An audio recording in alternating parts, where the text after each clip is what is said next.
Prendre cette lecture dans le livre de Colossiens. Colossiens chapitre 2 à partir du verset. Colossiens 2 à partir du verset 12 à 15. Alléluia. Alléluia.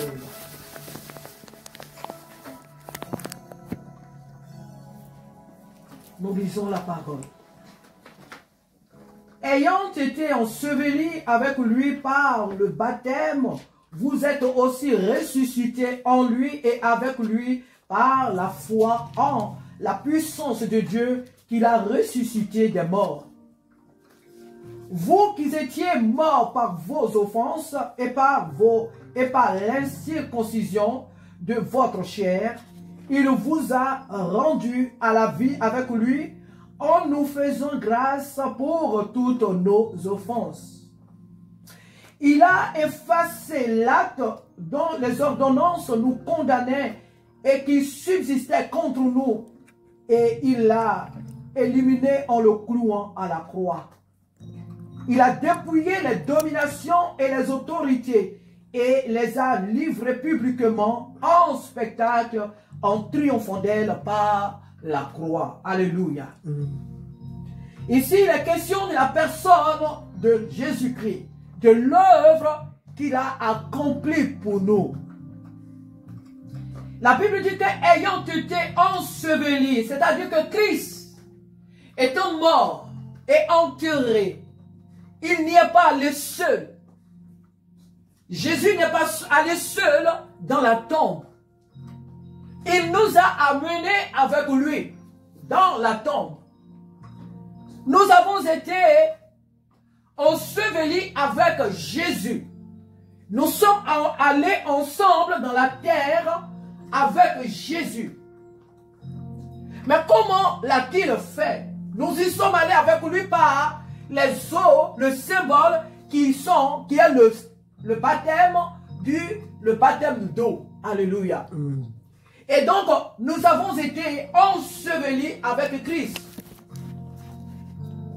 Et puisque Christ n'est pas resté dans la tombe et qu'il est ressuscité, il est aussi revenu à la vie avec nous. Voilà pourquoi nous ne sommes pas restés dans les eaux. Nous ne nous sommes pas noyés dans les eaux. S'il y a quelqu'un qui va se faire baptiser, qui meurt, c'est son problème. Ce n'est pas le baptême selon Dieu. Alléluia.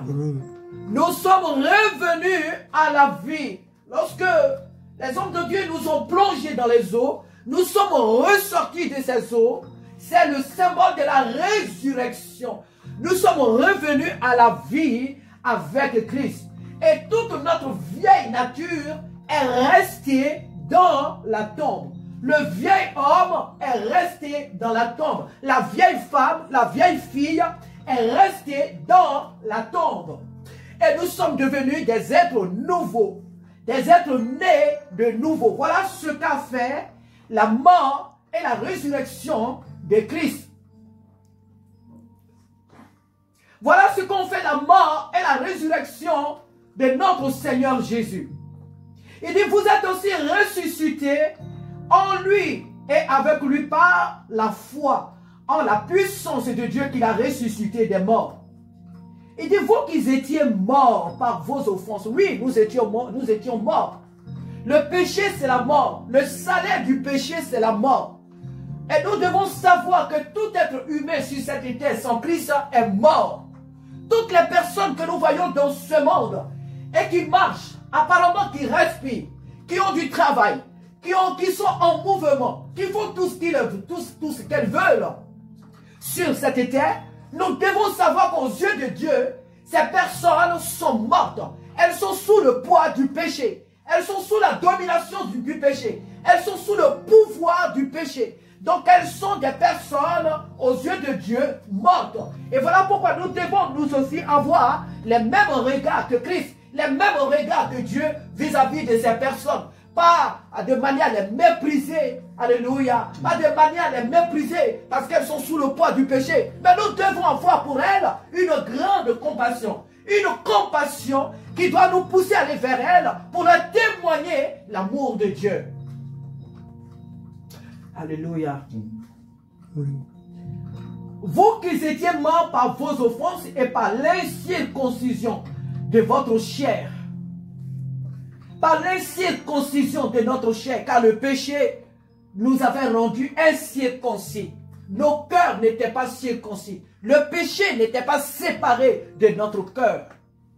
Donc nos cœurs étaient baignés dans le mal, dans le péché. Nos vies étaient englouties par le mal.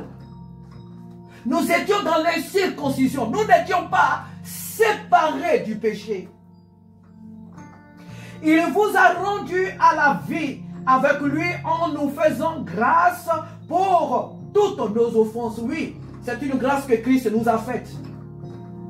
En donnant sa vie pour nous, il nous a fait grâce. Et là maintenant, la cerise sur le gâteau, non seulement Christ est mort pour nous, non seulement il nous a amenés dans la tombe, il est revenu à la vie avec nous, mais il nous a ramenés à la vie pour un objectif. Christ nous a ressuscités des morts. Avec lui, nous sommes revenus à la vie pour un objectif. Et quel est cet objectif? La Bible dit qu'il a effacé l'acte dont les ordonnances nous condamnaient et qui subsistait contre nous. Et il l'a effacé en le clouant à la croix. Jésus nous a rendus libres. Jésus nous a rendus libres. Il a effacé, il a détruit désormais le pouvoir du péché sur notre vie. La force, le règne du péché sur notre vie. Un enfant de Dieu ne doit plus dire non, c'est parce que je suis faible. Non, c'est parce que... Non, non, non, non, non, non. Tu n'as pas d'excuse. Si tu pratiques le péché, tu n'as pas d'excuse. Tous nous tombons. Tous nous avons des faiblesses. Mais un enfant de Dieu, un véritable enfant de Dieu ne pratique pas le péché. Un véritable enfant de Dieu ne peut pas être à l'aise dans le mal. Ne peut pas avoir la paix dans le mal. Parce que le pouvoir du péché a été déjà désormais détruit sur notre vie. Le péché ne nous domine plus. Il y a des personnes qui ne peuvent pas se passer du mensonge. Il y a des personnes qui ne peuvent se passer du vol. Il y a des personnes qui ne peuvent se passer de l'adultère. Il y a des personnes qui ne peuvent se passer du crime. Le crime verbal. Il y a des personnes qui ne peuvent se passer du mal.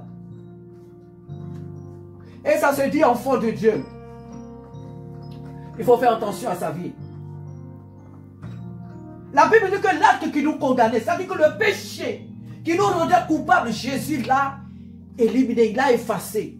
Et il l'a cloué à la croix. Il a cloué ce péché-là à la croix. Il a dépouillé ce péché à la croix. Et il a fait quoi par la suite? Il a dépouillé les dominations et les autorités et les a livrées publiquement en spectacle, en triomphant d'elle par la croix. Voilà ce que Jésus a fait. Voilà ce que Christ a fait pour nous, jeunes gens. Et le péché n'a plus désormais de pouvoir sur nous. C'est pourquoi je n'aime pas souvent accorder du crédit à ces prédicateurs qui parlent des hôtels que nos pères ont bâtis, des hôtels qui crient contre nous, les hôtels qui crient contre nous. Nous devons nous bâtir des hôtels, nous devons faire ceci, cela, parce que le péché de nos ancêtres crie contre nous. Mais c'est quelle insulte! C'est une insulte à l'œuvre de la croix. Parce que la Bible nous dit que Jésus a dépouillé les dominations. La Bible nous dit ici que l'acte qui nous condamnait, Jésus a fait quoi de cet acte? Il a cloué à la croix. Donc même si mes ancêtres avaient fait des choses, même si mes ancêtres avaient des autels, qu'ils avaient livré toute leur descendance aux démons, à partir du moment où moi, j'ai donné ma vie à Jésus-Christ, ce péché n'a plus de pouvoir. Ces autels n'ont plus de pouvoir sur moi. Amen. Tout ce qui peut donner du pouvoir à ces autels encore, c'est mon infidélité vis-à-vis de mon engagement dans ma marche avec le Seigneur. Car le salaire du péché, c'est la mort. Si je dis que je suis un enfant de Dieu et que je vis mal, eh bien ces démons-là vont agir contre moi. Et ces esprits-là vont agir contre moi. Ces autels-là vont crier contre moi. Parce qu'ils ne pourront réclamer que ce qui leur appartient. Ils ne pourront que réclamer que ce qui leur appartient. Mais si j'accepte Jésus, et que chaque jour je marche dans la sanctification, et que chaque jour j'ai recours à la sanctification, et que je crée Dieu, je ne sais pas à partir de quoi les autels de mes ancêtres vont crier contre moi. Ils réclament quoi? Ils cherchent quoi? Qu'est-ce qu'ils veulent, ces autels? Qu'est-ce qu'ils ont de... Jésus disait quelque part que le malin vient, mais il n'a rien de moi en lui. C'est en lui là, il n'y a rien qui est de moi qui se trouve en lui. Donc qu'est-ce que les démons peuvent réclamer dans ma vie? Ce sont des êtres déchus. Donc si j'ai leur comportement, c'est normal. Là où il y a les viandes pourries, c'est là que vient la mouche. Là où il y a le miel, c'est là que viennent les abeilles. Donc si tu vis mal, c'est normal. Si ta vie chrétienne ne te dit rien, que tu marches dans le péché, que tu pratiques le péché, que tu as encore le comportement du monde, c'est normal que les états de tes ancêtres crient contre toi. C'est normal. Ils demandent que ce qui leur appartient. Jésus a détruit l'acte dont les ordonnances nous condamnaient. Nous n'avons pas des hôtels à bâtir si ce n'est notre relation avec le Seigneur. Si ce n'est notre intimité avec le Seigneur. Que Dieu nous aide ce matin, jeunes gens, à savoir que Christ nous a délivrés. Le pouvoir du sang. Jésus-Christ a donné sa vie à Golgotha. Il a payé le prix pour nous. Et le sang de l'agneau crie encore plus que celui d'Abel. Le sang de Jésus crie encore en notre faveur. Ce sang parle encore en notre faveur. Ce sang agit encore en notre faveur. Alors nous n'avons pas à craindre l'œuvre de l'ennemi. Nous n'avons pas à craindre les manigances des ennemis. Nous n'avons pas à craindre les sorciers, les ennemis, je ne sais de quelle nature ils sont. Nous n'avons pas à les redouter. Parce que Jésus-Christ les a déjà dépouillés. La Bible dit quoi? Il les a livrés en spectacle. Jésus les a déshabillés. Il les a livrés en spectacle. Amen. Satan a été déshabillé. Amen. Lui et ses démons ont été livrés. Ils ont été dépouillés et livrés en spectacle. Jésus a triomphé d'eux par la croix, par l'œuvre achevée de la croix. Et c'est dans cette victoire, cette mentalité que chaque jour, en tant qu'enfant de Dieu, nous devons marcher. Oh oui, c'est vrai, aujourd'hui j'ai fait quelque chose qui n'est pas bien. Je dois me relever ma tête et dire que Jésus, le Seigneur, est avec moi. Je ne veux plus tomber, je ne retomberai plus parce que je sais que mon Rédempteur est là. Et même si je devais encore tomber, mais je dois tomber par accident, mais pas par esprit. Et si jamais je suis tombé dans un mal quelconque, je sais que mon Rédempteur est vivant. Amen. Je ne me laisserai pas sous le poids de la culpabilité. Amen. Je ne me laisserai pas sous le poids de l'accusateur. Non, non, non, je relèverai ma tête et j'avancerai. Je lui dirai, oui, c'est vrai, j'ai fait ce mal. Oui, c'est vrai, j'ai commis tel acte.